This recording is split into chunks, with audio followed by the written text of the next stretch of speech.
The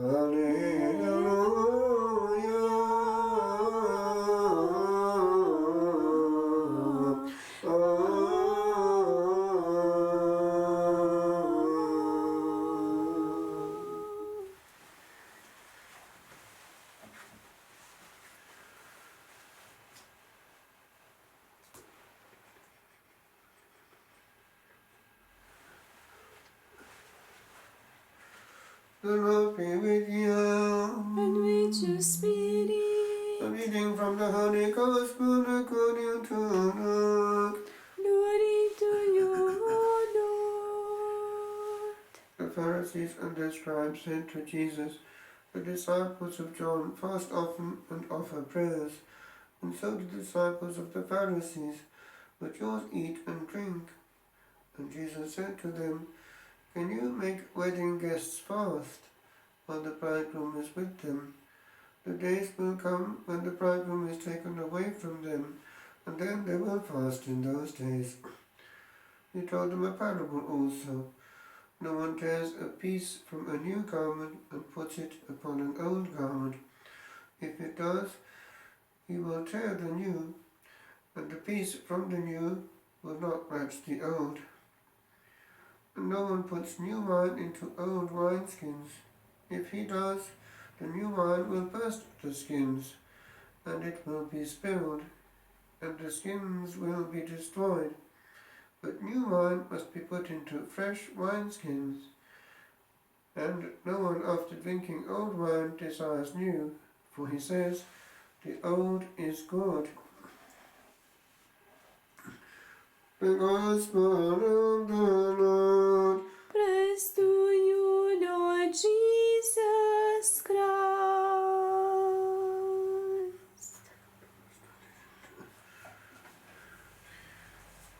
This Gospel, which talks about the old wine, falls well on the feast of St. Gregory the Great.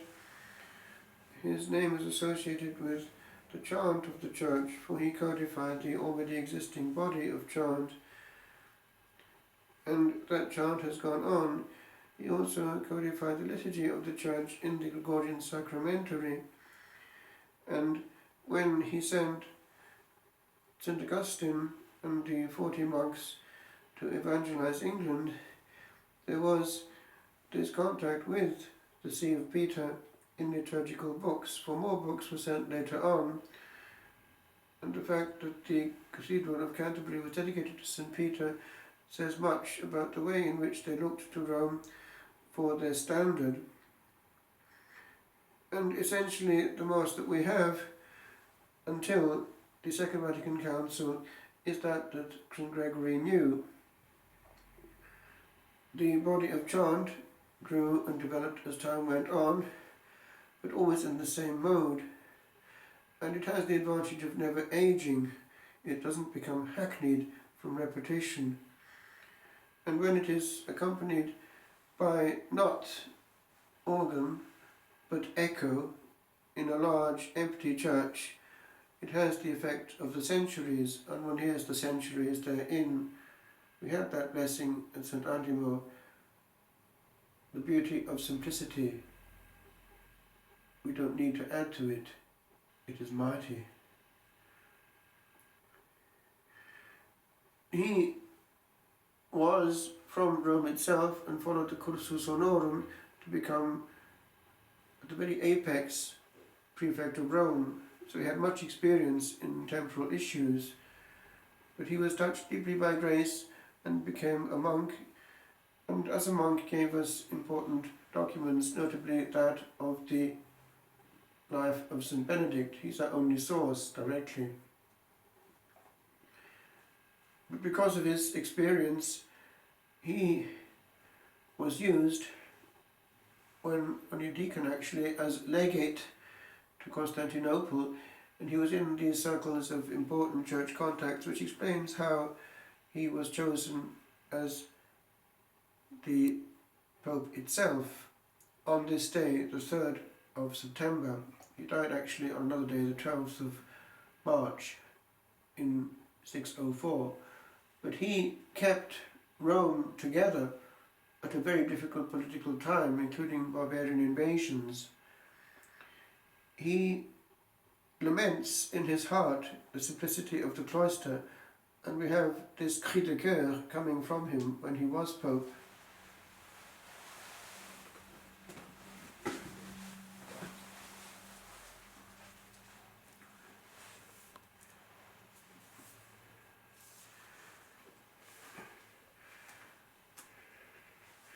My mind is sundered and torn to pieces by the many and serious things I have to think about.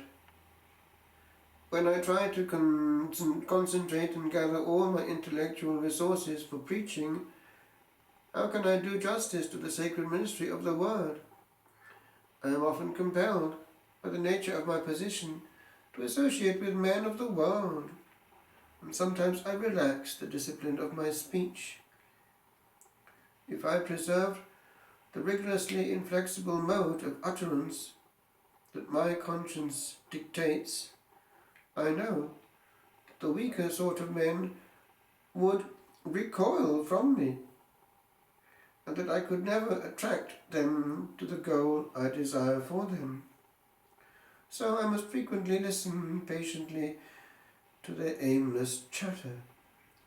Because I am weak myself, I am drawn gradually into the idle talk, and I find myself saying the kind of thing that I didn't even care to listen to before.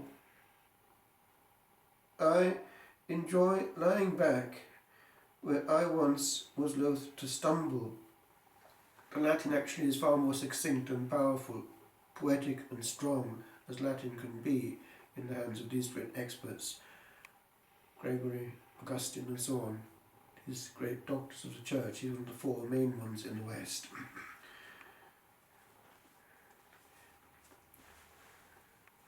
Who am I? What kind of watchman am I?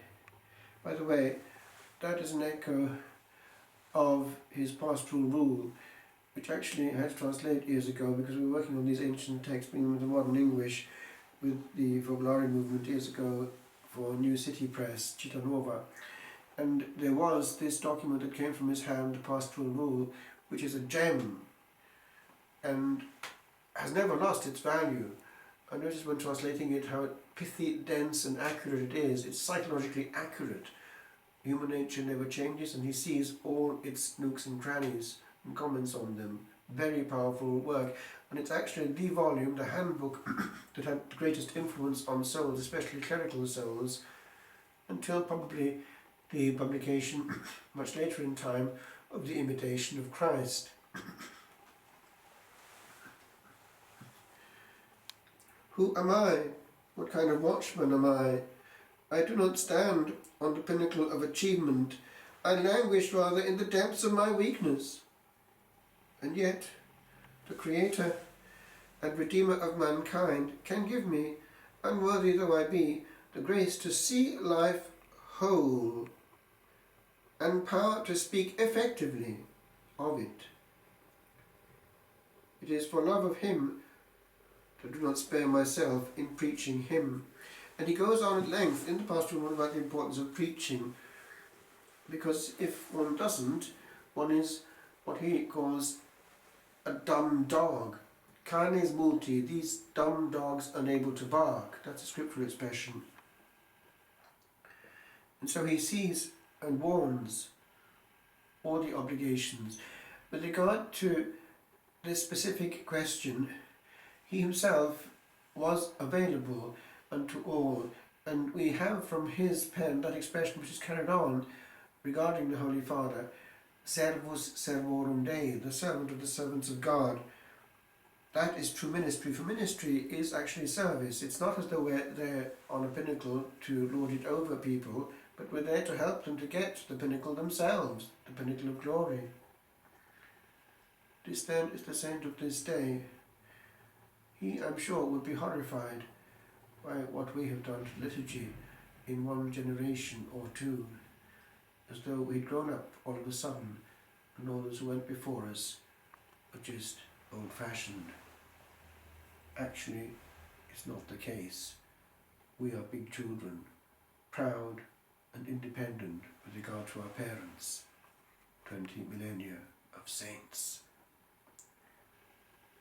Questa festa ci colloca nell'ambiente dei grandi santi che ci hanno dato la liturgia, la fede che abbiamo noi, un santo che ha dato anche un manuale di spiritualità per il clero e i monaci, ma soprattutto per il clero, la regola pastorale che anni fa ho tradotto in inglese moderno, è una cosa che fa riflettere perché non ha mai perso la sua forza nel suo valore. È una cosa che indica la percezione di anima di questo gran santo. La psicologia è perfetta, la natura umana mai è cambiata e lui commenta su tutto, indicando che il pastore che non predica è come un cane che non sa baiare. È una cosa che dunque non funziona. Indica la responsabilità enorme che uno ha quando uno ha la cura animarum. E lui stesso era molto umile, servus servorum Dei. Insieme a Sant'Agostino ci ha dato anche un linguaggio latino molto bello. San Gerolamo uguale, questi grandi dottori, e più tardi San Bernardo, ma sono i santi che la nostra stampa sulla nostra Chiesa per tutti i secoli. Il Vangelo parla del vecchio vino che è buono, è una parola bella in questo contesto di questo santo che ha dato il canto gregoriano, almeno codificandolo, e anche il sacramentale gregoriano, che dà anche in pratica la messa che abbiamo fino al Concilio II Vaticano, in cui abbiamo dei secoli che pregano ugualmente, sempre. È una cosa da pensare che il vero l'anima liturgico pensa non a se stesso, ma a quello che sta servendo all'altare. Inventare non è un atto liturgico, usare liturgia per noi stessi. Queste anime hanno trasmesso una cosa preziosissima dai lontani secoli e noi abbiamo abbandonato tutto in qualche anno pensando che noi sappiamo meglio di loro. È come un bambino che sa tutto più dei genitori.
When shades of death shall fall, receive us near thy gentle care, and save us from the tempest snare.